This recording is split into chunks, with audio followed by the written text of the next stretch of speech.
Este es el recorrido que nosotros vamos a hacer en este taller. Vieron que el título tiene básicamente dos ideas centrales, que es la idea de evaluación y la idea de diversidad.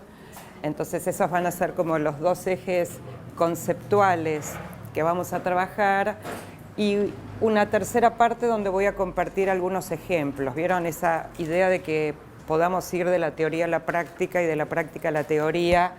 Porque si no, uno se queda muy linda la teoría, pero después, ¿no? ¿Cómo lo hacemos en el aula? O al revés. Nada más ni nada menos. Nada más ni nada menos, no. Y también al revés. Muchas veces, uno tiene muchos ejemplos, pero no tiene muy claro de por qué ese es un buen ejemplo o no lo es. Entonces, ¿qué tal? Buen día. Hay lugar. No. A mí siempre me maravilla que la primera fila está vacía. ¿Vieron? Sobre todo en un tema de evaluación, pero no hay prueba hoy, o sea, pueden venir adelante, tranquilos, pero pasa habitualmente esto. Y también vamos a ir haciendo algunas actividades en el medio, ¿no? Vamos a tratar de como ir pensando a partir de algunas ideas conceptuales, algunos ejemplos prácticos también en el medio, ¿no? Que ustedes puedan también participar y pensar en lo que estamos haciendo. Entonces vamos a arrancar usando una rutina de pensamiento. Vieron que las rutinas de pensamiento son una de las estrategias para lo que se llama hoy hacer visible el aprendizaje, ¿no? Para que un niño, un adolescente, un adulto pueda no solamente dar cuenta de qué aprende, sino de cómo aprende. Y una de las estrategias, entre muchas otras, tiene que ver con trabajar con rutinas de pensamiento. Las rutinas de pensamiento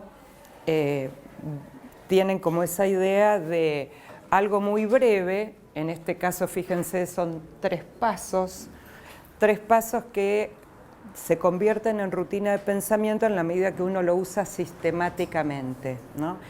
Esta idea a veces de ir cambiando todo el tiempo las rutinas no genera ninguna rutina de pensamiento en los chicos. Entonces la idea es que cuando nosotros elegimos trabajar con una rutina, que la sostengamos en el tiempo, porque la intención es que los estudiantes aprendan a usar esa rutina, se apropien de la rutina y cada vez respondan a la rutina más genuinamente. Porque vieron, cuando uno hace este tipo de actividades, ya sea una rutina de pensamiento o un ejercicio de autoevaluación, lo que ocurre al inicio de estas prácticas es que los chicos contestan lo que uno quiere oír, ¿no? Y entonces se desvirtúa el uso de la estrategia. Una de las maneras de que no se nos desvirtúe es que se practique sistemáticamente y cada vez los chicos se apropien y entiendan que tanto las rutinas de pensamiento como las actividades de autoevaluación no tienen que ver con la calificación. ¿Está bien? Muchas veces los docentes, sobre todo de adolescentes, ¿acá hay docentes de secundaria? ¿El resto primaria? Sí. Ganan por mayoría, sí, fuertemente. Bueno, pero muchas veces los docentes secundarios dicen que cuando los chicos completan, sobre todo una actividad de autoevaluación, los chicos mienten, ¿no? Y cuando uno empieza a tratar de abrir esa idea, ¿qué quiere decir que mienten? Bueno, que en un ejercicio de autoevaluación le preguntan si tuvo alguna dificultad para resolver la tarea y los chicos contestan, ninguna. Y los profesores dicen, pero yo sé que tiene dificultades. Bueno, ¿por qué contesta? ¿Por qué miente? Bueno, porque está muy asociado a la idea de calificación. Si yo voy a poner que tuve alguna dificultad, inmediatamente la asociación es que me bajan un punto. Y nadie quiere eso, entonces, de alguna manera, ese instrumento deja de ser un instrumento genuino que recoge información útil para la evaluación. Entonces, vuelvo un poquito a las rutinas. Esta es una rutina, fíjense, que tiene esta intención de que primero piensen, ¿qué tal? Buen día. Pasen, que hay lugar acá. Primero que piensen individualmente en esta pregunta, o sea, que cada uno tómense un minutito para pensar una respuesta a esta pregunta. Después que conversen con quien tienen al lado, la respuesta que cada uno encontró. y recién después vamos a compartir las respuestas. ¿Está bien? Esta es una rutina que fundamentalmente, además de como rutina de pensamiento, tiene que ver con la idea de los modos de participación de los estudiantes en el aula. Bien, si uno hace la pregunta abierta, ¿qué sucede? Si yo hiciera esa pregunta ahora abierta, ¿qué pasaría? Algunos van a contestar, puede ser que contesten los mismos de siempre, los que son más tímidos no contestan, ¿no? Entonces, el que no pensó no se apropió de lo que pensó el otro. Todo esto pasa, también puede pasar que uno pregunte y nadie conteste. Entonces, esta rutina tiene que ver, por un lado, con trabajar, ¿qué tal? Buen día. La idea del contenido, pero además tiene que ver con cómo fomentamos y estimulamos la participación de todos y no solamente de los que rápidamente... sí. La segunda intención, digamos, de esta rutina es que cuando uno hace una pregunta, vieron que tenemos la tendencia a hacer una pregunta y rápidamente pedir la respuesta. Pero el enunciado dice, ahora les voy a hacer una pregunta para que piensen. Y al segundo les pedimos la respuesta. Y uno dice, cuando queremos que el otro piense, ¿no necesita un poquito de tiempo? Bueno, entonces, este ejemplo de rutina combina todas estas cuestiones. La cuestión de la participación, la cuestión del tiempo para pensar y la cuestión de abordar un tema que en este caso es el tema que nos convoca en este encuentro. ¿Está bien? Entonces, un minutito para que cada uno piense individualmente. En unos minutitos van a conversar, digo, con el que tienen al lado, que es fácil hacer eso ahora, y recién después vamos a grupalmente compartir algunas respuestas. No, está perfecto, está perfecto. Entonces, este es el momento individual. Pensar, si el que quiere escribir, escribe, puede ser una palabra, una idea con relación a la pregunta, pero ahora individual. La idea es que tengan tiempo para pensar individualmente. Bueno, si quieren ahora, conversen con el que tienen al lado, atrás o adelante. Vamos al tercer momento. Vamos a compartir algunas ideas, algunas palabras para responder a la pregunta. ¿Quién quiere compartir algo? Yo Vamos. puse como tres cosas.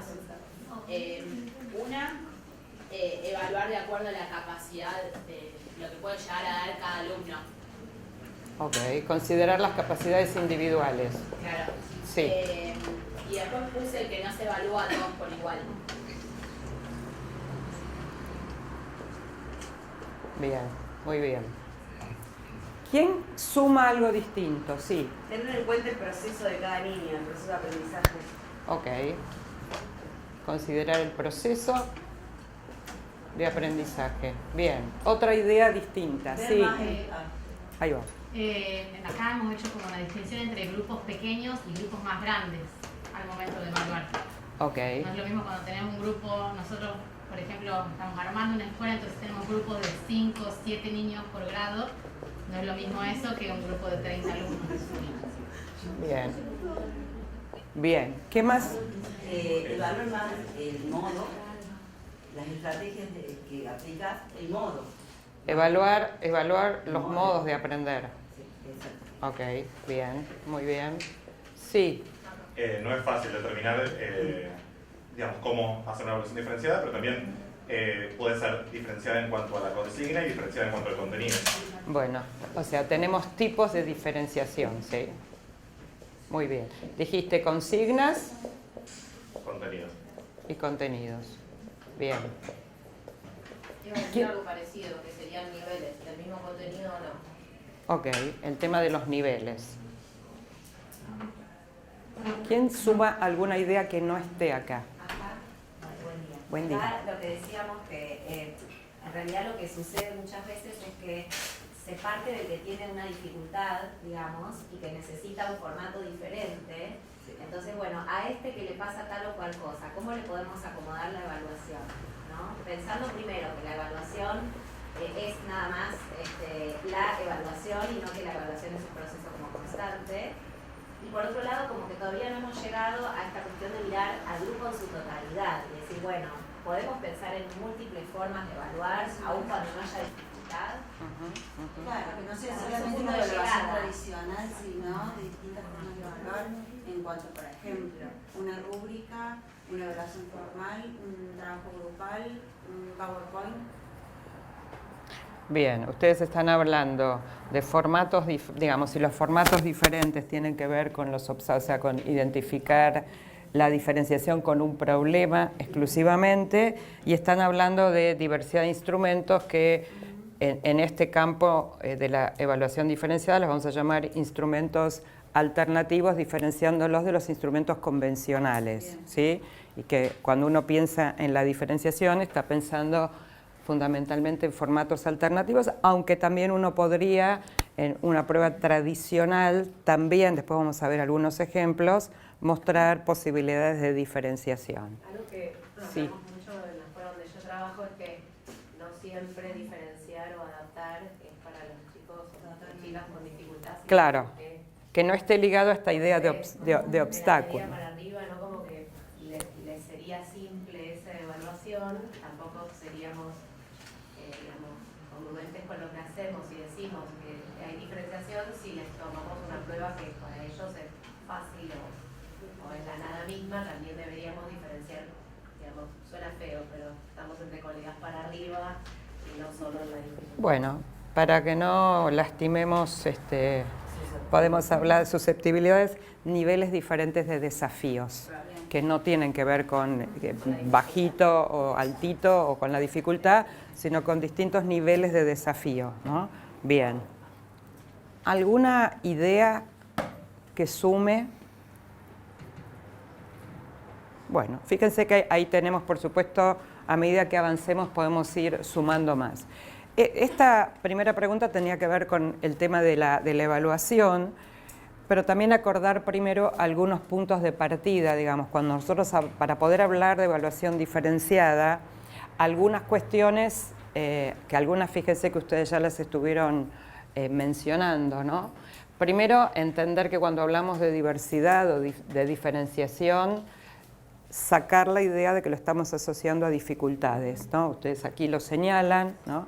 Cuando nosotros porque está muy instalada la idea de adaptaciones curriculares, y las adaptaciones curriculares están asociadas a alguien que tiene problemas o dificultades. Nosotros aquí estamos como ampliando, mirando la diversidad en la totalidad de los estudiantes, lo cual no significa que alguno en particular después va a necesitar una adaptación curricular, pero estamos tomando el concepto más amplio de diferenciación en términos de todos los alumnos que están adentro de un grado, ¿m? O de un año.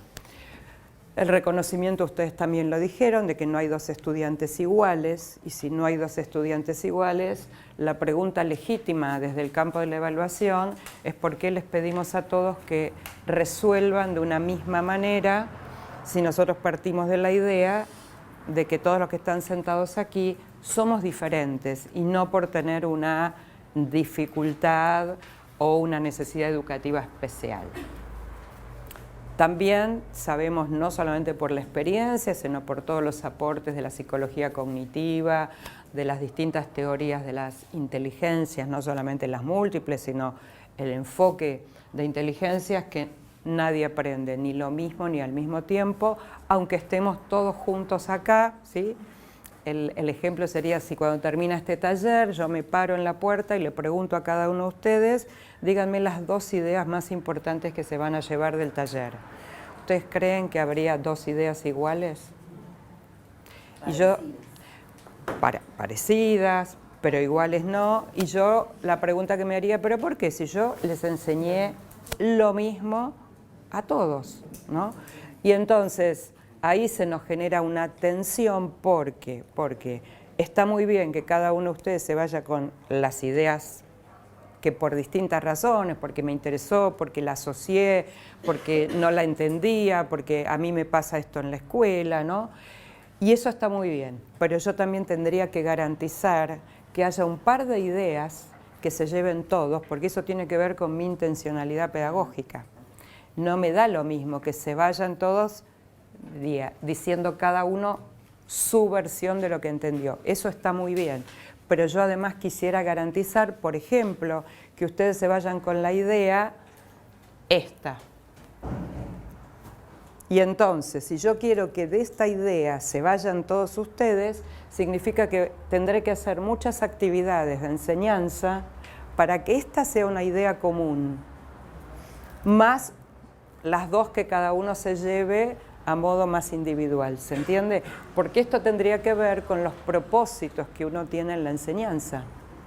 Y esto tendría que ver con cómo cada uno aprende, qué le interesa, sus ritmos de aprendizaje, etcétera, ¿sí? Y esta es la segunda idea, que si pensara en las dos que quisiera que ustedes se lleven cuando salimos, es esto. No se puede evaluar de manera diferenciada si no se enseña de manera diferenciada. ¿Está bien?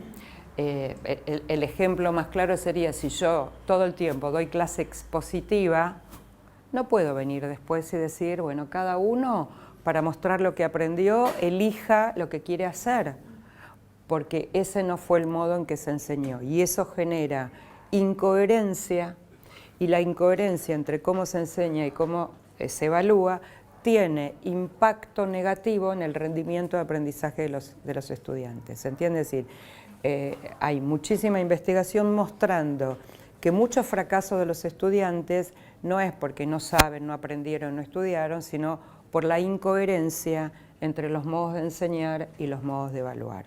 Con lo cual, cuando uno quiere empezar a evaluar de manera diferenciada, la primera pregunta que tiene que hacerse es ¿cómo estoy enseñando? ¿Qué es lo que estoy desde la enseñanza? ¿Cómo estoy desde la enseñanza atendiendo a esa diferenciación? Carlos Clear, que seguramente ustedes conocen, habrán leído, tiene una frase muy linda, fíjense, él dice, estar juntos es un punto de partida para hacer las cosas juntos, lo que no supone las mismas acciones, ni puntos de vista, ni equivalencia en sus efectos pedagógicos, ¿no? Uno diría, aunque estemos haciendo lo mismo, ustedes, nosotros empezamos el taller con esa rutina de pensamiento, la rutina era la misma, pero las respuestas que ustedes dieron a esa rutina son diferentes, con lo cual hacer cosas juntos, que obviamente es un propósito de la escuela, el aprendizaje colaborativo, cooperativo, la producción conjunta, no supone necesariamente las mismas acciones. O sea, si yo quiero que ustedes aprendan esto y esto, ¿sí? De esto no me voy a mover. Quiero decir, eso es para todos. Ahora, los modos en que lo van a aprender, las actividades que les voy a proponer, los recursos que vamos a usar pueden ser variados, pero no me voy a mover de estas dos cuestiones, que son, uno podría escribirlo en términos de objetivos de aprendizaje, pero también uno podría escribirlo esto en términos de criterios de evaluación. Y yo diría, un criterio de evaluación es que ustedes sean, por ejemplo, capaces de ofrecer un ejemplo de esto. Y yo ese objetivo y ese criterio de evaluación lo voy a querer para todos. ¿Sí? No es que me da, bueno, el que quiere usa este criterio de evaluación, el que quiere usa este otro. De lo que no me voy a mover en la evaluación diferenciada es en los mismos criterios de evaluación para todos. Después vamos a ver un ejemplo de esto, ¿está bien? Para poder abordar. ¿Estamos bien hasta acá? Ok, avanzamos. Ay, perdón. Y ahí traigo, digamos, un concepto que nos permite como seguir abordando en esta idea de la enseñanza diferenciada para poder después abordar la evaluación, que son estos dos conceptos, ¿no? Lo que se llama diferenciación sucesiva y diferenciación simultánea. Fíjense, la diferenciación sucesiva se alternan consignas para toda la clase a lo largo de un tiempo, o sea, las mismas consignas para toda la clase a lo largo de un tiempo de trabajo, y uno las va modificando en función de cómo los estudiantes van avanzando. En cambio, la diferenciación simultánea propone diferentes actividades para que los estudiantes vayan eligiendo, o en algunos momentos nosotros asignamos. No siempre en el trabajo con la diferenciación los alumnos eligen muchas veces, pero también a veces elijo yo y digo, a este grupo le propongo esta actividad y a este grupo le propongo este otro, ¿sí? Y a veces lo dejo libre a que elijan, ¿no?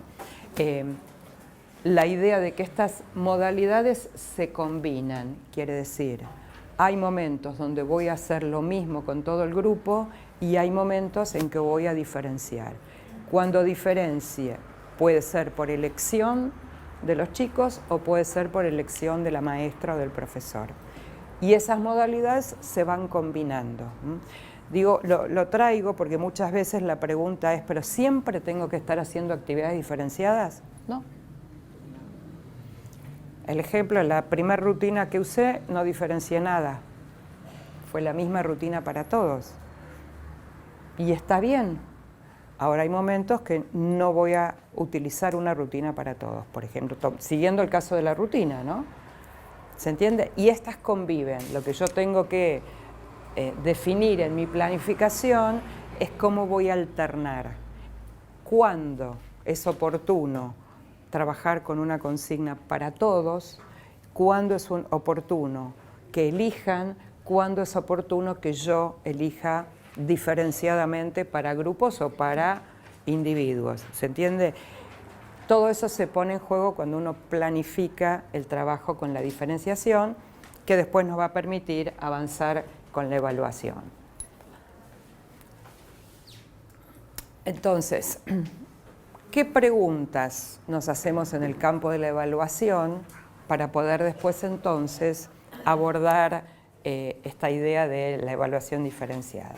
La primera pregunta es ¿qué aprendizajes tienen que lograr las y los estudiantes, ¿no?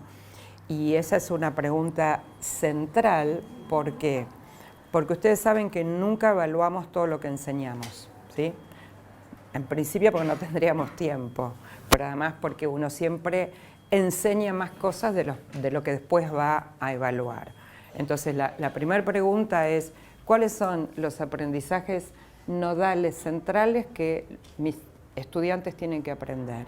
Y hoy en día ustedes saben que la discusión fundamental es no estamos buscando evaluar lo que serían aprendizajes que los estudiantes pueden evocar de memoria.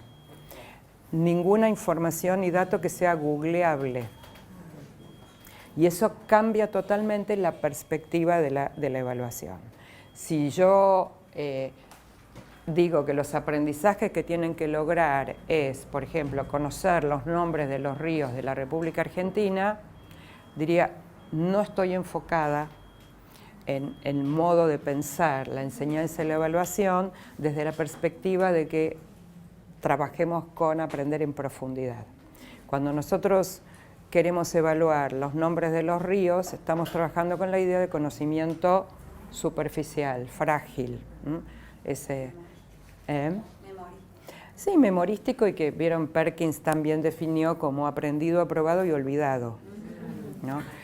Y además porque hoy ese dato, hola Siri, contame cuáles son los 10 ríos de la Argentina, ¿no?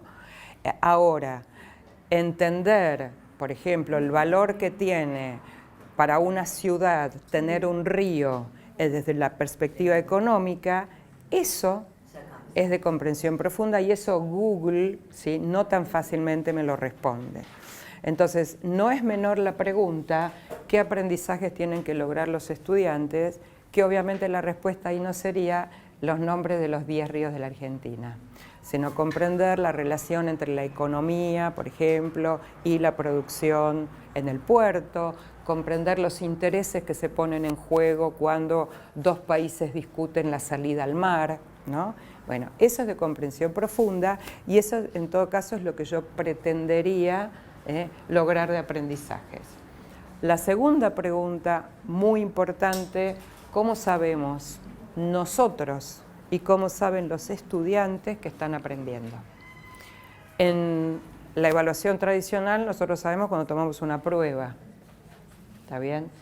Y básicamente somos nosotros quienes sabemos.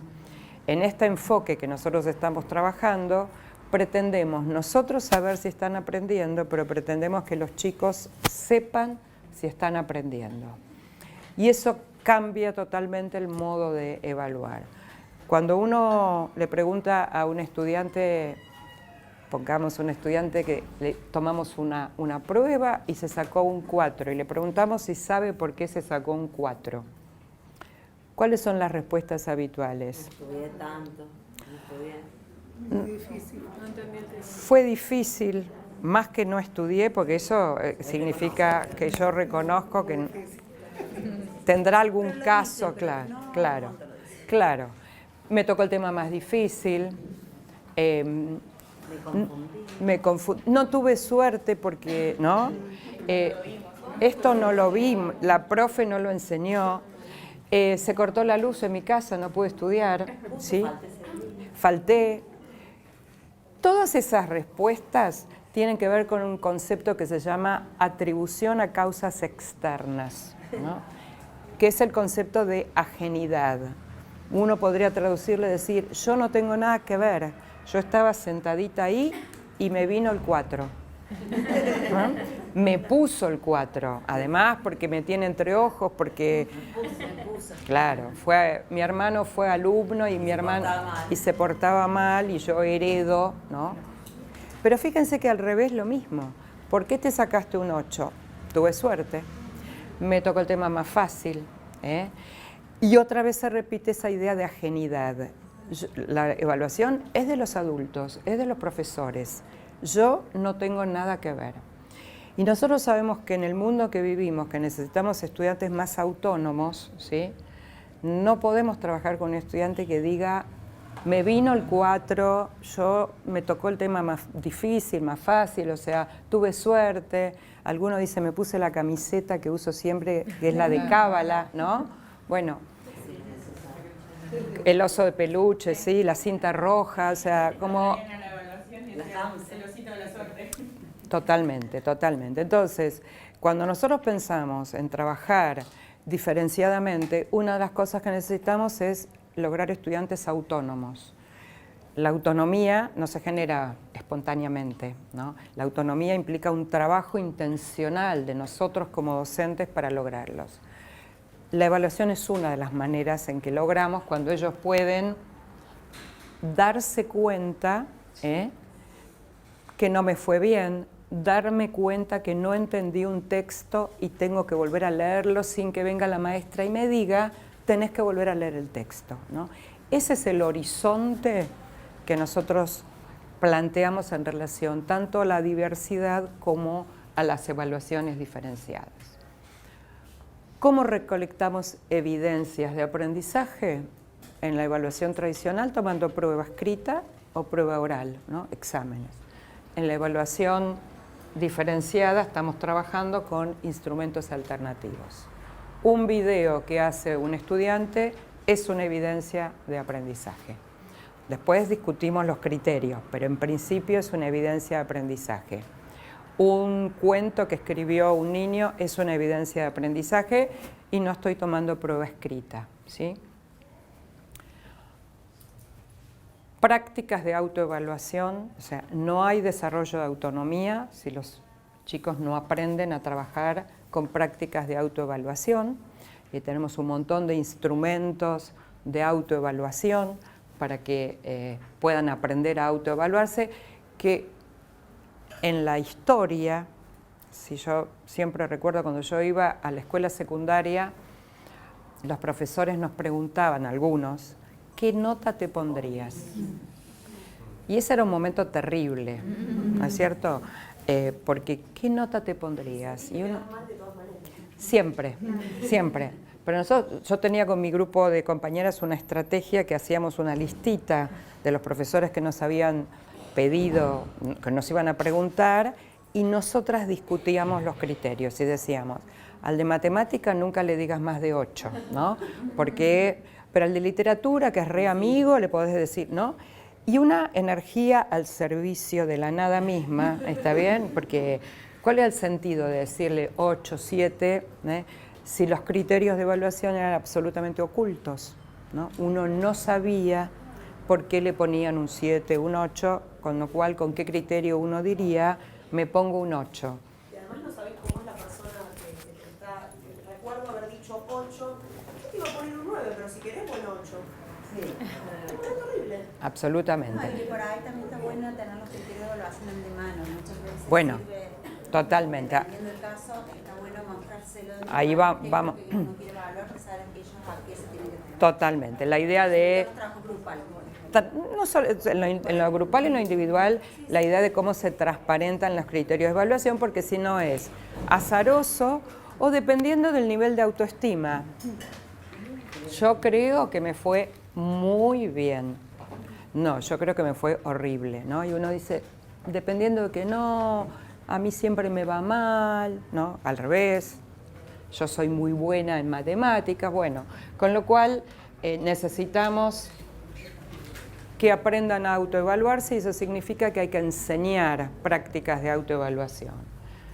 Hay que enseñar prácticas de retroalimentación, no solamente de la maestra o del profesor al estudiante, sino entre pares, y son prácticas, como todas estas prácticas hay que mostrar para qué sirven, modelar con ejemplos, mostrar, por ejemplo, cómo yo completo una autoevaluación como docente, para qué me sirve hacer eso.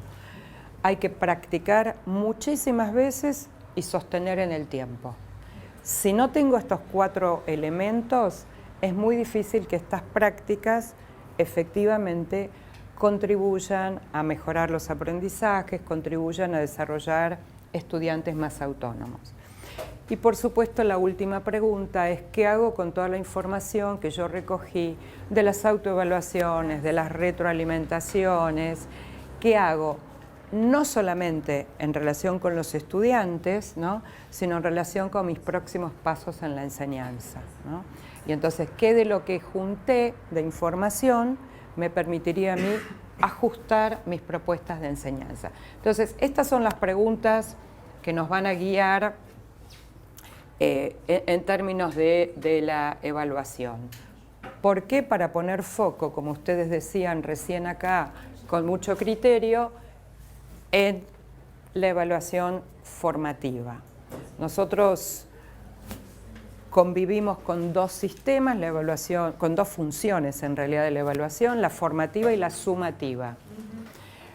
Históricamente, la que gana es la sumativa, la función sumativa. Nosotros hoy tenemos, a partir de la pandemia, de alguna manera legitimada la evaluación formativa, lo cual no significa que ya entró a las aulas, ¿no? Todavía esa pelea entre la prueba tiene un 9 y la nota de concepto, como se porta muy bien, le subo medio punto. O como estuvo enfermo, pobre, ¿no? O como se porta mal, le bajo. Bueno, esa función necesitamos, por supuesto, cambiarla. Necesitamos las 2 funciones, necesitamos la evaluación formativa y necesitamos la sumativa. ¿Cuál es la diferencia fundamental? La función formativa tiene que mostrar los avances, los progresos. La función sumativa tiene que mostrar a dónde llegó. Y son 2 funciones complementarias. ¿Está bien? Y necesito de las 2. Después vamos a discutir cómo llegamos a la calificación, porque necesitamos calificar, ¿está bien? Bueno, pero necesitamos de las 2 funciones. La que menos práctica tenemos es la formativa. Entonces, ¿qué significa llegar al horizonte de la evaluación formativa, que los estudiantes puedan definir sus propias metas de aprendizaje. Es decir, yo les digo, miren, estos son los propósitos de la enseñanza, de lo que yo quiero que ustedes aprendan, ¿está bien? Ahora ustedes escriban con sus propias palabras qué entendieron que tienen que aprender. Y van a ver ahí un primer ejercicio maravilloso de quién entendió a dónde tiene que ir y quién todavía no tiene la menor idea. Sí. Yo, primer ciclo. Perdón, los que están parados, si quieren entrar y sentarse, ¿no? ¿Quieren crecer? Hace calor, ok. No. Como que esto aplicarlo en el primer ciclo con cabros chiquitos, como por ahí un poco más difícil. O sea, ustedes crear como mucha instancia de diálogo y de... Pero ustedes se van a sorprender, porque obviamente que al principio, como no son prácticas habituales, es más difícil, ¿no? Pero cuando uno lo convierte en práctica habitual, los chicos dicen con sus propias palabras, ¿no? Qué es lo que, después de que uno introduce un proyecto, abre una unidad, y uno dice, bueno, yo me propongo que ustedes aprendan lo que sea, les damos 5 minutos que se junten y discutan en grupos qué entendieron que tienen que aprender, para qué tienen que aprender lo que tienen que aprender. Y eso empieza a generar un nivel de conciencia cognitiva acerca de a dónde vamos, por qué vamos, cuál es el sentido, ¿se entiende? Y entonces, no solamente las metas de aprendizaje, sino también mostrar, que ese sería una función de la evaluación, que los chicos puedan mostrar públicamente, mostrar a otros qué es lo que aprendieron. La pregunta que uno aspira como horizonte es que en lugar de nosotros pedirle una evidencia de aprendizaje, sean los chicos los que vengan y digan, mira, esta es la muestra de lo que yo aprendí con este proyecto. Y lo que hice fue una red conceptual. O lo que hice fue buscar un cuento que explica la idea de, supónganse, de discriminación. O lo que hice fue entrevistar 3 personas para preguntarles sus opiniones acerca de la contaminación ambiental. Lamentablemente a mi criterio se va perdiendo con el tiempo, porque la espontaneidad que tienen los niños, a todos les encanta mostrar lo que aprenden, incluso en los reuniones familiares muestran con gran alegría y orgullo sus cuadernos lo que aprendieron. A medida que transcurrimos en la vida, es como que ya no es tan lindo para un adolescente mostrar o contar lo que aprende. También el sistema no. Bueno, si lo que tiene que mostrar es una prueba escrita, claramente, nadie quiere. Yo tampoco querría.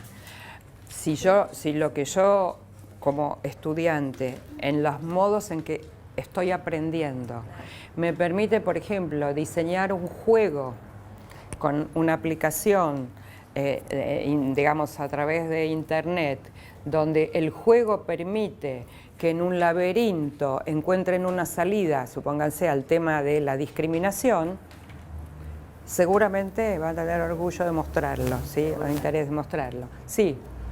Yo pensaba un poco que, así como hablabas de establecer la rutina para que finalmente pueda ser genuino y demás, muchas veces probamos cosas nuevas que la primera vez no salen como esperábamos y desistimos de volver a hacerlo, y en realidad desde jardín de infantes, digamos, la primera vez que enseñas el pato niato, por decirlo, sale como después cuando los chicos saben cuál es el juego que tienen que hacer, no están como presionados por qué deberían hacer o cómo funciona ese juego. Me parece que en todas las edades se trata de que algo sea rutinario. Si tengo que mostrar algo en el frente, pero es una vez en todo el año, quizás me sienta más expuesta, digamos, que si es una manera de demostrar en la medida que sigo Totalmente. aprendiendo. Todas las prácticas que las sostengo en el tiempo son prácticas que se van naturalizando y los estudiantes se van apropiando. Si lo hago 2 veces por año, o sea, hacer un ejercicio de autoevaluación 2 veces por año no suma nada. Podría no hacerlo para no perder tiempo en eso, que no va a impactar de ninguna manera, ¿no? Sí, había ahí, sí. Con respecto a lo que decía la compañera, me puse a pensar en cuánto nosotros como docentes nos flexibilizamos ante, digamos, la manera en que queremos evaluar. Digamos, esto de plantearnos de que los chicos se aburren, yo creo que los chicos se aburren porque las maneras que ponemos, o sea, que planteamos nosotros son aburridas o son las cómodas para nosotros. Entonces, si le damos un montón de herramientas y posibilidades dentro de lo que a un chico en esa edad le puede parecer interesante, nos corremos un poco más de nuestra facilidad y le damos muchas posibilidades para que tengan la intención. Primero, creo que no todos tienen que tener esas ganas de mostrarlo, entender que la diversidad también está ahí, o sea, no todos los nenes quieren mostrarse, no todos somos extrovertidos, ¿no? Pero más allá de eso, cuando es necesaria esa evaluación, buscar otras alternativas, no caer siempre en lo mismo, me parece.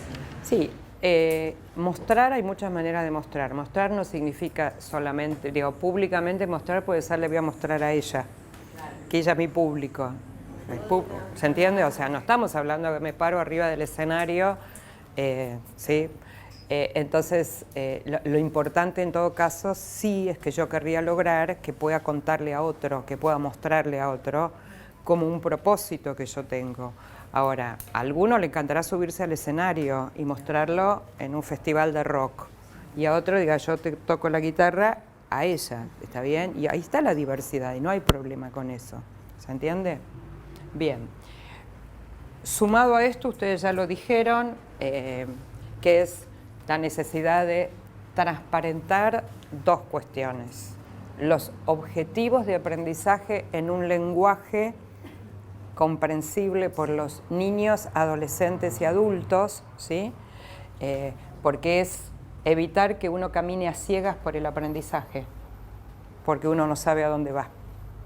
Y uno dice, bueno, voy a donde la profesora dice que vamos. Y eso resta autonomía, ¿eh? Y además no invita a que los estudiantes participen. Si yo les digo, miren, hoy vamos a ir hasta La Plata, mañana les digo, vamos de La Plata a Chascomús, pasado les digo, vamos de Chascomús a Castelli, el cuarto día les digo, vamos de Castelli a Mar del Plata. Si yo les hubiera dicho el primer día que vamos a Mar del Plata, seguramente se hubiera abierto la posibilidad de que ustedes digan, pero ¿por qué en vez de ir por Chascomús, Castelli, no vamos por otra ruta? Si les digo que vamos a Mar del Plata, seguramente se hubieran preparado la malla, pero si digo vamos a La Plata, ¿para qué van a preparar la malla para ir a La Plata? ¿Se entiende? Hay algo en el formato en que fuimos formados en la enseñanza, que es esa división en pedacitos, donde hoy les digo lo de hoy, mañana les digo lo de mañana, pasado lo de mañana. Eso no permite autonomía, porque no sé bien a dónde querés ir. Entonces, la idea de compartir esos objetivos y, por supuesto, los criterios de evaluación, ¿eh? ¿Importa la prolijidad? Si les importa, díganlo. Y les digo, un criterio de evaluación va a ser la prolijidad, y además vamos a explicar qué es prolijidad. Porque lo que para mí es prolijo, viene de al lado y dice, eso es un desastre. ¿Se entiende? Entonces, el trabajo con los criterios de evaluación es muy importante, y también significa que hay que enseñar a trabajar con los criterios de evaluación. Un ejemplo muy sencillo, traigan, y voy a tomar un ejemplo de primaria, porque uno siempre piensa es más fácil con los adolescentes. Traigan libros, supónganse que ustedes quieren que los chicos aprendan a distinguir un buen cuento de un cuento que no es bueno. Traigan libros de cuentos y pídanle a los chicos que en una pila pongan los que les parece que son buenos y en otro los que les parece que son malos, y expliquen por qué. Cuando ellos hacen eso, están discutiendo criterios. Y vamos después a discutirlos, porque en esta pila pusieron todos cortitos. ¿Por qué? Porque ellos dicen que un criterio de un buen cuento es que sea corto. ¿Está bien? O que tenga muchos dibujos. Y yo voy anotando esos criterios. Y si me parece que alguno está incorrecto, ¿qué voy a hacer? Voy a sacar un libro de la otra pila y voy a decir, ojo, acá hay uno que ustedes dicen que es muy lindo y no tiene imágenes. Entonces, tachamos la idea de que la imagen hace un buen cuento, supongamos. ¿Se entiende? Eso es enseñarles a trabajar con criterios. Entonces, cuando yo después les presento los criterios entienden de qué estamos hablando y otra vez les pido que trabajen con esos criterios a modo de autoevaluación. ¿Sí?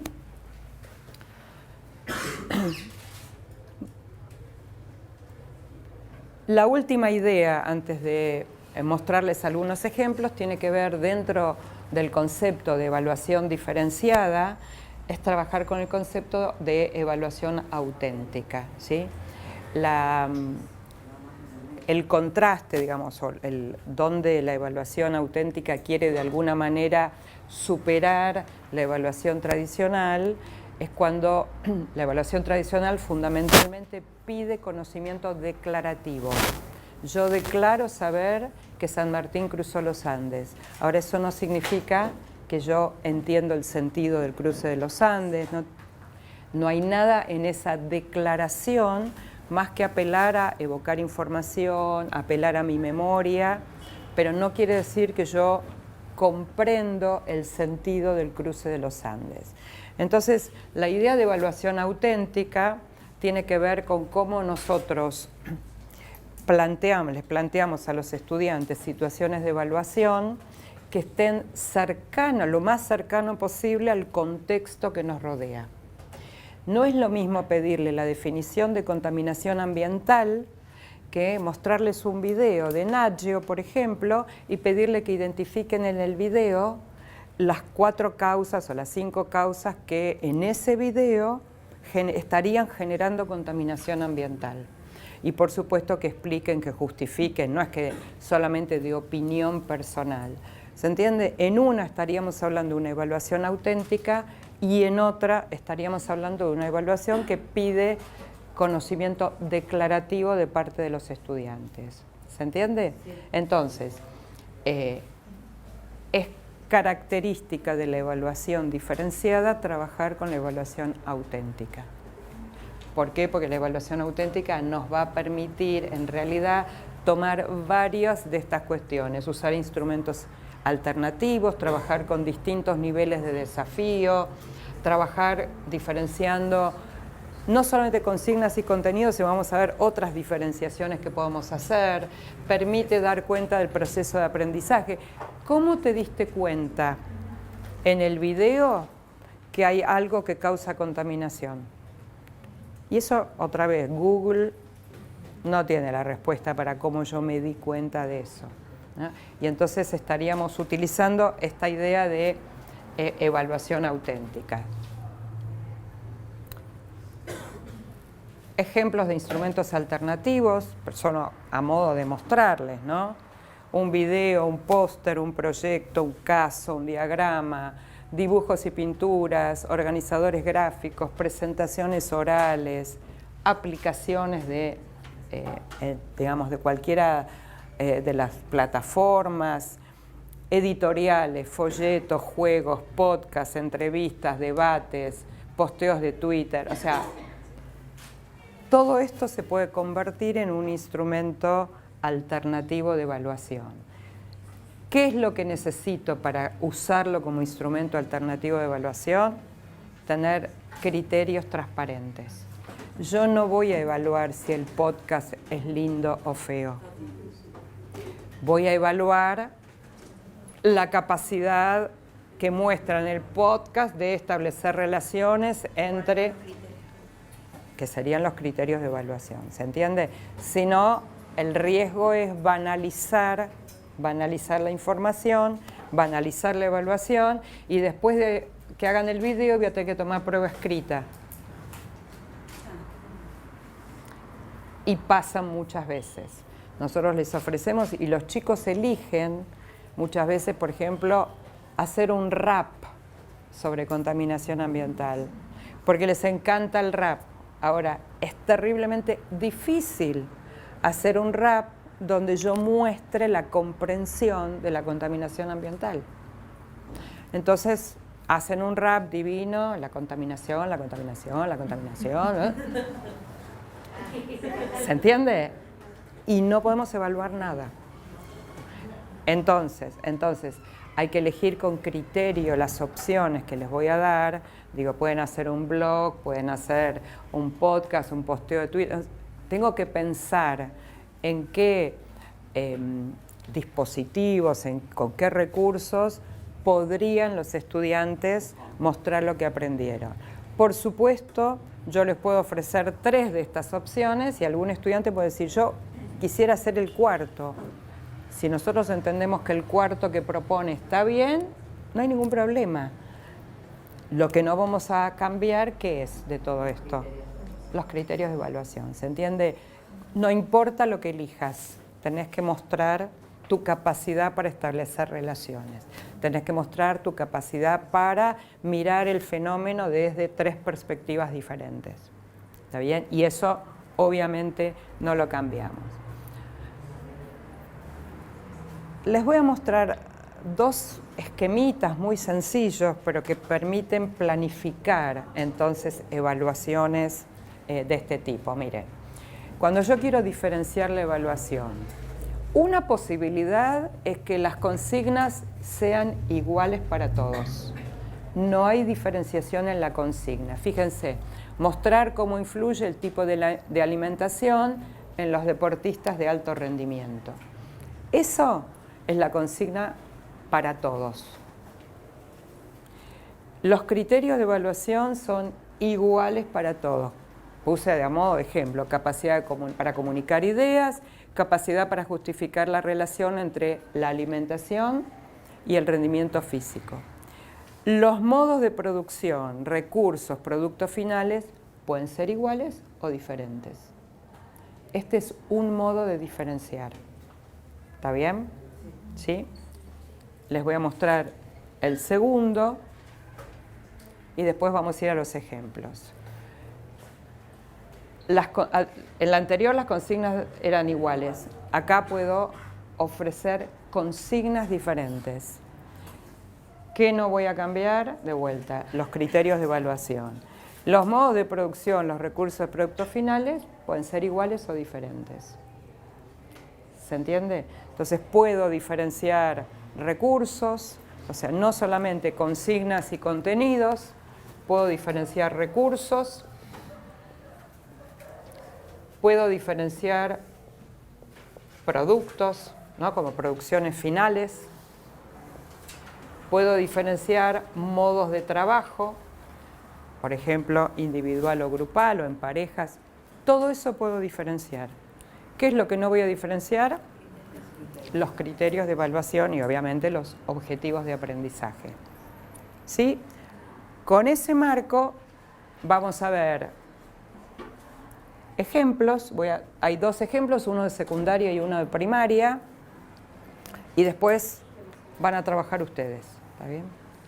Este es un ejemplo de ciencias naturales de la profesora María Eugenia Astiria. El tema que trabajaba era energía, transformaciones y formas de transferencias. Lo primero que ella hizo fue recuperar lo que habían trabajado y lo hizo con el Mentimeter, con una nube de palabras, que fue como algo así como hacerlos recordar los recorridos conceptuales en los que habían trabajado. A partir de allí les propuso,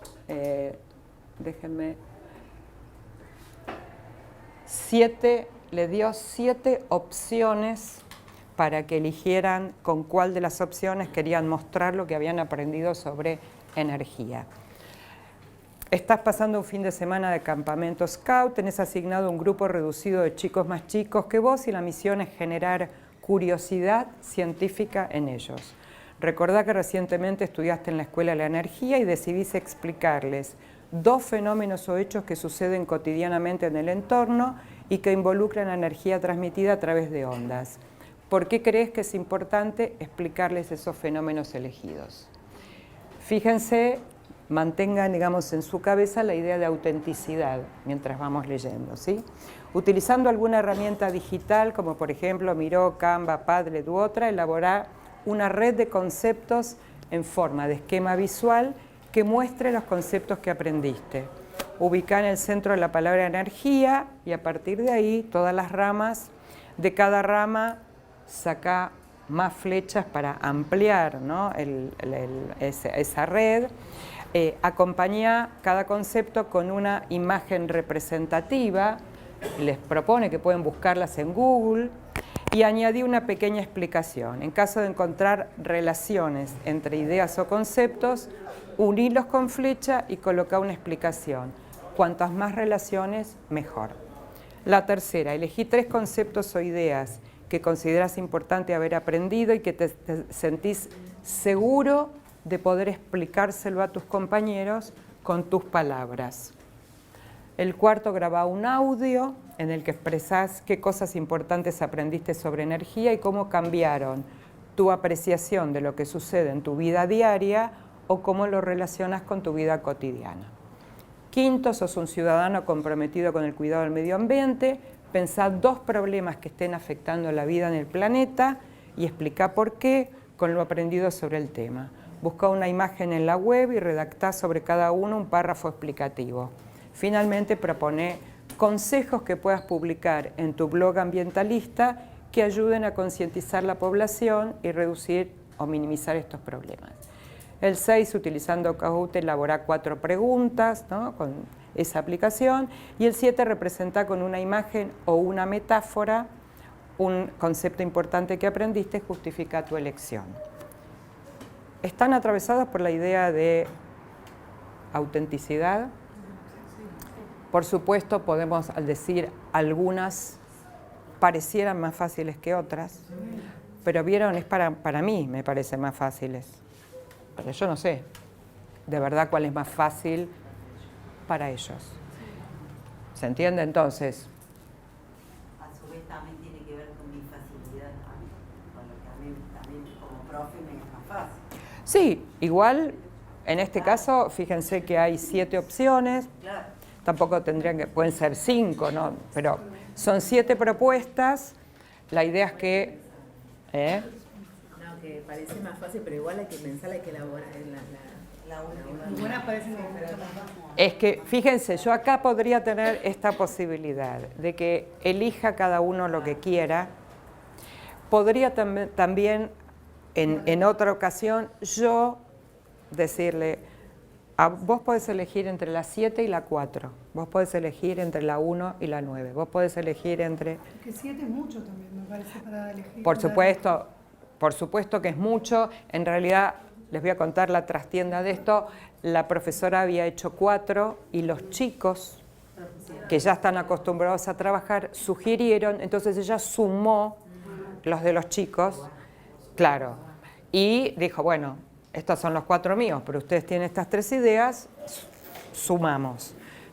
No hace falta 7, por supuesto, y además cuando yo empiezo a trabajar con la diferenciación, no voy a empezar nunca con 7, voy a empezar con 2, con 3, nunca con 7. Pero esto es producción de los chicos. ¿Qué es más fácil? ¿Qué sé yo? A uno esto le puede resultar facilísimo y a otro terriblemente difícil. Entonces, es lo que decíamos también del rap, ¿no? Puede ser que esa imagen no represente exactamente lo que te estás pidiendo y porque sea por ahí más corto, en un audio por ahí puedes explayarte más. bueno, totalmente, ¿está bien? Entonces, sobre eso está la lista de criterios, con una lista de cotejo, con una rúbrica, y con eso tenemos un modo de evaluar diferenciado en principio, por la oferta de consignas que les hacemos.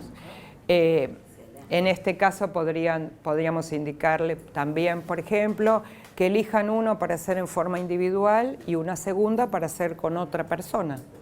Y entonces tendríamos algo de trabajo individual y algo, o en grupitos, pero una tiene que ser individual y la segunda puede ser en parejas, en tríos, ¿no? Que son maneras entonces de diferenciar. Ese es el ejemplo de secundaria. Vamos al ejemplo de primaria, es de la maestra Romina Sánchez, un ejemplo de 3er grado, donde va a trabajar con cuentos maravillosos y armó un pequeño PowerPoint que yo se los voy a compartir. Dice, hoy les proponemos que cada uno elija con qué cuento quiere trabajar. En esta presentación van a encontrar 3 opciones distintas de cuentos maravillosos. Elegí una de estas opciones, completá el mapa mental de los elementos del cuento maravilloso sobre el cuento que elegiste. Les propone, acá son recomendaciones, ¿no? Que lea de qué se trata cada una para después elegir la que más le gusta. Tenés que llegar al final de la presentación para descubrir cómo trabajar. Fíjense, le da los 3 cuentos, La Bella Durmiente, escuchamos el relato, La Princesa y el Guisante, la lectura del cuento, y La Princesa y el Sapo con un video. O sea, son 3 cuentos diferentes con 3 recursos diferentes. Sí, bueno, ahí tiene el cuento y tienen cómo entrar directamente al sitio. Lo mismo con el video, con el audio, bueno. Les da un esquema para completar el mapa mental del cuento, porque estaban trabajando con organizadores gráficos, entonces les da el mapa vacío, ¿no?, para que los chicos completen. Les da una lista de criterios, ¿no?, que después la convierte en una lista de cotejo. Bueno, ¿qué estaría planteando allí? La diversidad de cuentos, ¿cómo? Los recursos diferentes, ¿está bien? Los modos de mostrar lo que aprendieron, el mapa mental, que si bien el recurso es el mismo, no va a haber 2 mapas mentales iguales, ¿está bien? Porque cada uno lo va a completar muy bien. Otro ejemplo con una evaluación más convencional, ¿sí? Si yo tengo una lista de preguntas, ¿no?, un cuestionario con el que quiero que trabajen, les digo la pregunta 1 o una lista de tareas, la 1 y la 2 la hacen todos. Y entre las 3 y la 8, cada uno elige 2. ¿Está bien? Y otra vez es un modo diferencial. Esto es lo obligatorio que quiero, que serían las 2 ideas del principio. Ahí hay que tener cuidado con los criterios, digo, las propuestas que se dan para elegir tienen que encerrar todos los mismos criterios a través de... Todo tiene, los criterios no cambian nunca, o sea, los criterios no se mueven ni con el video, ni con las preguntas, las respuestas, los criterios no se mueven, porque lo injusto es, si yo le cambio los criterios, significa que estoy promocionando que algunos alumnos no alcancen eso.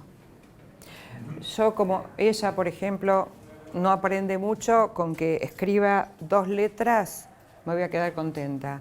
Yo no quiero, yo quiero que ella escriba frases completas. ¿Qué es lo que voy a hacer? Tengo una pregunta. Sí, voy a hacer esto. Voy a hacer esto. La pregunta bruto, ¿no? Ponele que un alumno o una alumna tiene esas 2 que vos querías garantizar mal respondidas y las otras todas bien. Las que son obligatorias, digamos, y comunes para todas. Contesta mal las 2 obligatorias y resuelve bien las 2 opcionales. Sí. ¿Es lo mismo que si hubiera sucedido al revés? Pues depende qué es lo que haya pedido hacer. O sea, si yo, porque miren, el criterio de cómo constituyo lo que son las obligatorias y las optativas. Muchas veces, y esto es un camino equivocado, las optativas son así: pintá, dibujá, y obviamente esa no es la idea de la oferta de diversidad. La idea de la oferta de diversidad es que la primera y la segunda, por ejemplo, en la primera y la segunda vos puedas mostrar que comprendiste qué es la evaluación diferenciada, por decir algo. En la 3, 4, 5 y 6 también quiero que hables de evaluación diferenciada, pero con otros recursos, con otras propuestas. Pero no es que pintá la evaluación diferenciada. No, tomo algo. Lo que digo es si uno debería pensarlo como que, digamos, esas 2 primeras preguntas juntas llegan al 6, ponele, y después con el resto de bueno, la calificación todavía no nos metimos. No nos metimos con la calificación. Yo puedo decir que, supónganse, de 10 puntos, la 1 y la 2 valen 4 puntos, cuando llego al número, ¿no? Cuando necesito, y de las otras 4, digamos, de las que tiene que elegir, valen 6 puntos. Y ahí juego con lo que llamamos la ponderación. O le digo, las 2 primeras valen 8 puntos, no sé, eso defino yo, la ponderación. Pero fíjense, y vuelvo al ejemplo de ella porque la tengo acá al lado nomás, ¿no? No quiero que ella se quede con 2 letras. Quiero, como el objetivo es que todos ustedes escriban un párrafo. Entonces, no cambio ese objetivo. Lo que puedo utilizar es diversidad de pistas. ¿Qué quiero decir con pistas? Todos tienen que escribir un párrafo, ¿sí? A ella, que yo sé que tiene determinadas dificultades con la escritura, le voy a dar, bueno, un párrafo no, van a escribir cuentos, porque yo puse el párrafo como pista. Tienen que escribir cuentos, todos tienen que aprender a escribir cuentos. A ella, que tiene más dificultad, le voy a dar párrafos sueltos. A ella le voy a dar imágenes. A ella le voy a dar frases sueltas. Y a ella le voy a dar palabras sueltas. Y a la mano no le voy a dar nada. Entonces, no es que haga una evaluación diferenciada, una para ella, una para ella. La evaluación en este ejemplo es la misma para todos, tienen que escribir un cuento.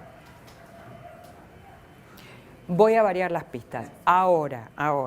Para poder hacer eso, yo tengo que haber trabajado al interior del aula lo que significa la diversidad desde el punto de vista, si quieren, filosófico, desde el punto de vista ético, desde el punto de vista moral, ¿no?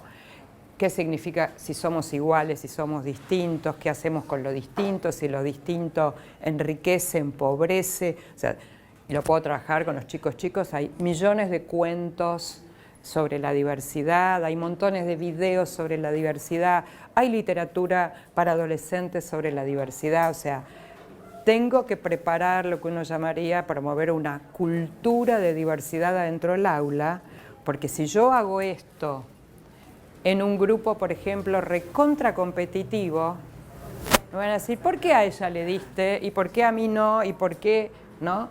Entonces, lo que yo tengo que trabajar es entender que somos diversos, que los aportes de cada uno tienen que ver con las diversidades. Bueno, trabajar todo eso, digo, hay muchísima literatura, muchísimo material súper interesante para trabajar, lo cual me va a permitir después, por ejemplo, trabajar de ese modo. A veces también está bueno decirlo, ¿no? De ponerle palabras a cada uno. Y yo en ocasiones he llamado a las familias también para explicarles, porque a cada familia le llega una prueba y no sabe quizás cuál es la original. Entonces, tanto a los chicos que les di algo como para ir más profundo sobre los contenidos, como los que les simplifiqué en algún punto la prueba, fueron avisados los chicos y las familias. Sí, en realidad escribimos a veces. Totalmente. Yo soy inglés, ¿no? Pudo realizarlo, pero el docente leyó las consignas, el párrafo, pudo resolverlo, pero se lo tuvimos que leer. Entonces la familia no es que reciben una nota o una hoja para firmar, sino que entienden el proceso que se... Totalmente. Entonces, esa es otra manera de diversificar. Acá tienen otro modelo, ¿vieron el modelo Rayuela? Donde el ejercicio 1 es individual, el 2 es en grupo, el 3 tienen opciones para elegir esta o esta, pero en tríos, el 4 vuelve a ser en grupo, el 5 individual, no importa, o sea, este ejemplo puede variar, pero esa idea de que también diversifico cuando las actividades que tienen que resolver, algunas son individuales, otras son de parejas, tríos o en pequeños grupos, y yo puedo ahí también intervenir armando yo los grupos.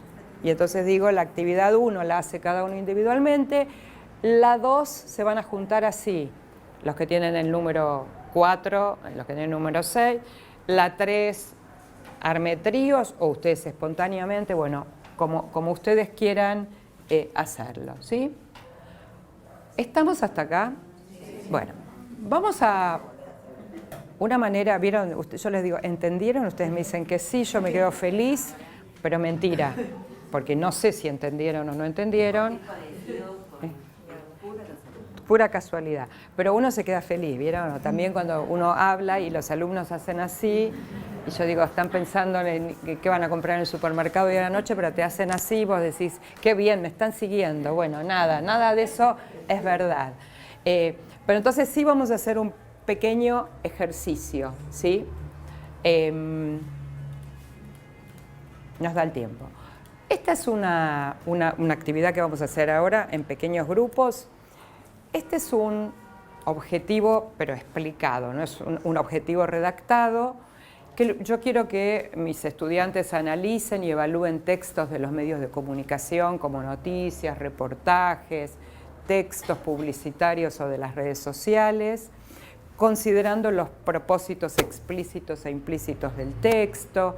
Quiero que puedan distinguir hechos de opiniones, la presencia de estereotipos y prejuicios, análisis e interpretación de imágenes, gráficos, tablas, su relación, bueno, los efectos que puede tener la información divulgada en los hombres o las mujeres aludidas en el texto. Como verán, es como un... Sí, pero para el ejercicio, justamente. Entonces, se van a juntar en grupos y van a pensar 3 propuestas de evaluación, al modo que les mostré recién, las 7 de María Eugenia, o las pistas, lo que ustedes quieran, que sean, voy a decir entre comillas, equivalentes, ¿está bien? Porque si yo le digo a uno, ponele un título al texto, y a otro le digo, escribí una monografía de 20 páginas, claramente, ¿no? Entonces, 3 opciones que pueden venir de la mano de los productos finales, de las consignas, de los contenidos, porque hay muchos contenidos, de los recursos, de los criterios de agrupamiento, que ofrecerían para que los estudiantes muestren algo de todo esto. ¿Sí?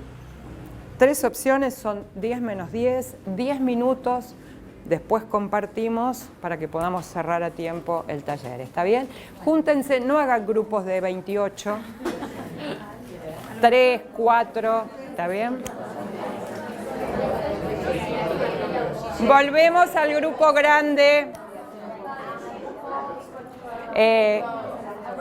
Sí, ya sé que no van a llegar, pero vieron, uno siempre aspira más. Está bien. No importa, hasta lo que hayan llegado para poder dar un par de ejemplos. ¿Está bien? No se resuelve tan fácilmente, porque la idea que yo les decía, entre comillas, de equivalencia, ¿no? De un cierto equilibrio entre escribí un título y escribí una monografía de 20 páginas, efectivamente desde la propuesta uno busca un cierto equilibrio, ¿está bien? Como uno podría buscar un equilibrio que sea algo de escritura, que sea algo de lectura, que sea algo, supónganse, del arte. O no, quiero que todos escriban. Entonces lo que voy a proponer es que escriban, pero les voy a invitar a que escriban sobre el gato, el perro, el amigo, las vacaciones. ¿Se entiende? O sea, voy a ir buscando opciones. Pero ¿qué grupo puede compartir, aunque sea una que pensó, 2 que pensó? Sí. Lo que pensamos es este problema que tenemos actualmente, el de 50% de reducción de transportes el día de ayer, el día de hoy. Que los chicos darle 3 problemáticas diferentes, con 3 instrumentos diferentes de evaluación. Por un lado le daríamos una imagen de representación, el segundo sería un diagrama y el tercero un posteo en Twitter. ¿Qué es lo que queremos lograr con estas 3? Con la imagen no es qué ves, porque qué ves te puede ser un colectivo, claro, sino que sería una imagen con otro ultrafondo, por decirlo de alguna manera, que muestra cuál es la representación de esa imagen. Es lo mismo que lo vean los chicos que lo están analizando, que lo vea un adulto o sus abuelos, qué es lo que pensarían, cuál es el impacto de esa imagen en la población actualmente, o sea, todas esas cosas.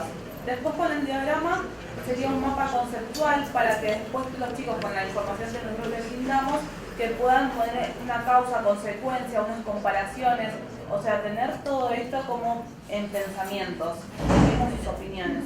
Y también, bueno, en relación con todo esto, el posteo de Twitter, que es bueno, una red social que hoy en día influye mucho en los chicos, y que puedan tener a través de esa problemática un hilo conductor, las opiniones de ellos. Por ejemplo, quizás un chico escribe a través de esa problemática que está bien que hayan hecho el paro correspondiente por tal y tal razón. Y quizás ella me conteste y ponga que no, que todos no pueden ir a trabajar, que es una problemática. Bueno, pero todo con un claro, con el hilo no, pero con algo de crítico, digo. Bueno. Con algo de opinión crítica. Bien. Nosotros para ajustar eso tendríamos que ver bien el objetivo o los objetivos de aprendizaje, si sería la capacidad crítica, la capacidad de analizar problemas, la capacidad de mirar un problema desde distintas perspectivas, ¿no? O sea, ahí ya hay 3 objetivos diferentes, entonces depende cuál sea el objetivo que se hayan propuesto de enseñanza, después uno va a ajustar, a lo mejor a la imagen en vez de que ves, como vos decías, decía, bueno, ¿qué problema muestra esta imagen? O si tuvieras que solucionar el problema, ¿qué solución propondría? O sea, la consigna va a depender de los objetivos que haya que alcanzar. Muy bien. ¿Alguien quiere compartir otro ejemplo? Nosotras pensamos en Sí. trabajar, o sea, tomar como criterio y objetivos de aprendizaje la diferenciación entre hechos y opiniones. Bien. Y también entre lo implícito y lo explícito que se presenta en un texto y a partir de una noticia X, o sea que obviamente que se propone, la elegiríamos nosotros. Claro, eso sería solamente uno. La misma noticia para todos. ¿Y qué sería diferente? ¿Qué le ofrecerían como opciones? Pensamos en 3 propuestas. La primera sería que un grupo marque con colores en el mismo texto los hechos y diferencie los hechos de las opiniones y también está como unido esto del implícito y lo explícito por digamos, bien diferenciado. Otra propuesta sería que las opiniones las expresen en forma de tweets, o sea, otra propuesta, y que digamos, los hechos los trasladen a qué foto sería o qué foto subirías a Instagram si, por ejemplo, a partir de la lectura de la noticia. Bien. Y otra propuesta sería hagan un Padlet en donde vayan diferenciando. En un Padlet diferenciar hechos de opiniones. Buenísimo, buenísimo. Otra vez, siempre la pregunta es, bueno, ustedes señalaron un recurso idéntico para todos, en ese caso el texto. Hay que definir con precisión el objetivo, que ustedes lo enunciaron aquí, y cuáles serían los criterios de evaluación. ¿Sí? Si es la capacidad de distinguir uno de otro, si es la capacidad de establecer relaciones entre uno y otro, pero estaría muy bien. Bien, ¿uno más? Vamos. Te mandaron, se llama Te mandaron al frente. ¿A mí? Estamos buenos. Bueno, Autoestima muy alta, muy bien, muy bien, muy bien. estamos en la asunción de la nueva ministra de Economía y pensamos traer 3 artículos distintos del diario, o no todo el artículo, pero los titulares con el título, El copete. el copete y la imagen, y preguntarles qué diferencias ven entre Son los distintos diarios. Son Claro. distintos diarios con Esa de distintos distintos enfoques, ¿no? Okay. ¿Por qué eligieron esa imagen para representar a la ministra? Porque obviamente alguno va a elegir una más linda y otra más fea. Y después... O sea, ¿el recurso es el mismo o son distintos? No entendí si el recurso es el mismo. Es el mismo. O sea, ¿la misma foto? No. Ah, Tres ah, van a tener 3 fotos. 3 fotos diferentes. O sea, la diversidad ahí está en las fotos, en los recursos diferentes que son las fotos. Y el título y el copete. Es el mismo tema como cada diario. Bien, muy bien, muy bien, muy bien. Buenos ejemplos. Solo les sumo, solo para cerrar, que si nosotros les sumamos para trabajar con claridad con los criterios, que les decíamos que es lo único que no cambia, usamos, acá hay un pedacito de una rúbrica, un pedacito solamente de la rúbrica, eso ayuda a transparentar los criterios de evaluación y sirve de guía también para que los propios estudiantes puedan autoevaluarse. Entonces, si uno tiene muy claro como lo que no cambian son los criterios, podríamos usar la misma rúbrica para evaluar el video, para evaluar la noticia del diario, para evaluar el diagrama. con una rúbrica o una lista de cotejo, ¿sí? La rúbrica saben siempre que es más potente porque habla de la calidad, ¿no?, del criterio. Este es el criterio de evaluación, acá está el propósito de aprendizaje y estos son niveles de calidad sobre esto. O sea, hay algunos alumnos que hacen esto muy bien, otros lo hacen bien, otros los hacen regular, otros tienen dificultades. ¿Se entiende? Con esa idea se facilita el trabajo de autoevaluación y también para nosotros un poco más de objetividad en la corrección después de la diversidad de respuestas que tengo. ¿Estamos bien? Muy bien. Bueno, buenísimo. Bueno, muchísimas gracias por estar.